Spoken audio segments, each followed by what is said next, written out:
법무부 장관도 잘할 것이고 아마 한 장관이 총선에 나와서도 잘할 것이다. 그렇지만 지금 당장은 장관으로서의 일에 충실하는 것이 필요하다.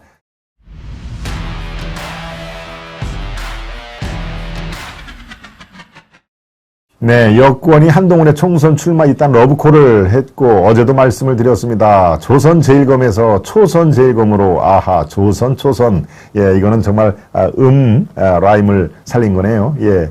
한동훈의 별명이 조선제일검, 조선에서 제일 가는 검사라는 뜻이죠. 예, 조선은 뭐 한국을 이제 은유적으로 표현한 것이고요. 예, 그렇다고 뭐 조선이 북한 얘기는 이럴 때는 아닌 것이고요. 예. 그걸 조가 앞에 딱 한 그 획을 딱 찍으면은 초선제일검이다. 초선제일검이다.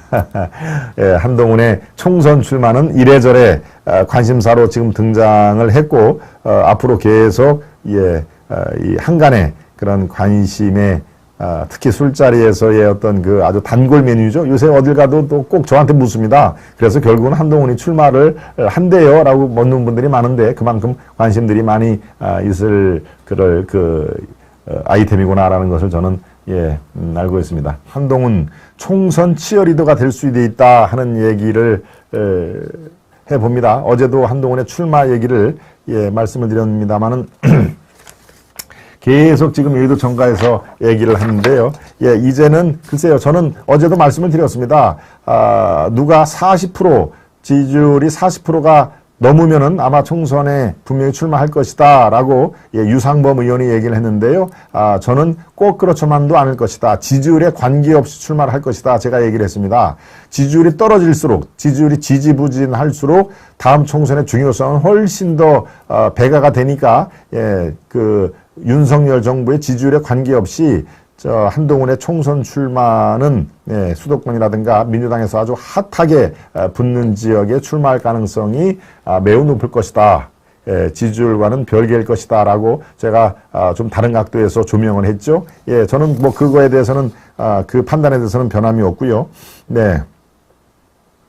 김종인 전 비대위원장도 한동훈에 대해서 오늘 아침에 얘기를 했네요. 한동훈 장관의 경우 법무부 장관을 영원히 할 수는 없는 거 아니냐. 한 장관이 법무부 장관을 그만두면 변호사를 하든 정치에 입문하든 두 가지 길밖에는 없다. 본인의 결정에 달려있다라고 하면서 변호사를 할 것 같지는 않고 정치에 입문할 가능성을 더 높게 본 것이죠. 네. 조수진 의원도 라디오에 나와서 이렇게 얘기를 했습니다. 총선에서는 큰 바람을 일으킬 수 있는 사람이 필요하다. 상대적으로 젊고 유능하고 상식과 공정가책을 담고 있는 사람, 이런 분이 어떻게 보면 진두지휘하는 게 맞지 않느냐.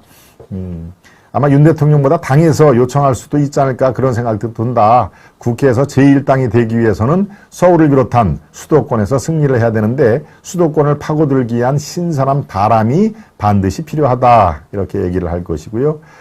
황교안 전 대표 전당대회 출마를 선언을 했죠. 며칠 전에.